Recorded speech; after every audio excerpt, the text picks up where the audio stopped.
নজর রাখবো খেলার খবরের দিকে। 2026 বিশ্বকাপ শুরু হতে আর মাত্র কয়েকটা দিন বাকি, আর তার আগেই চর্চার কেন্দ্রে বিশ্বকাপের নতুন বল ট্রাইওন্ডা। নতুন এই বল তৈরি করেছে এডিডাস। তিনটি আয়োজক দেশ আমেরিকা, কানাডা এবং মেক্সিকোকে সম্মান জানিয়ে বলটির নাম রাখা হয়েছে ট্রাইওন্ডা, যার অর্থ তিনটি ঢেউ। তবে বিশ্বকাপের এই অত্যাধুনিক বলের প্রধান বিশেষত্ব অবশ্যই ইলেকট্রনিক চিপ, যার প্যানেলের এই বলে ব্যবহার করা হয়েছে অত্যাধুনিক ডিপ সিম প্রযুক্তি, যা প্রতি সেকেন্ডে প্রায় 500 বার ডেটা কালেক্ট করতে পারে। এর ফলে প্রতি সেকেন্ডে প্রায় 500 বলের গতিবিধি জানা যাবে।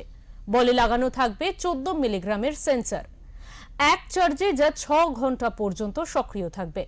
কোনো খেলোয়াড় বল স্পর্শ করলেন বলের গতি কত বা কোন দিকে যাচ্ছে, মুহূর্তের মধ্যে সেই সব তথ্য পৌঁছে যাবে ম্যাচ অফিসিয়ালদের কাছে। আর এখন এই বল নিয়ে নেট মাধ্যমে রীতিমতো চর্চা তুঙ্গে।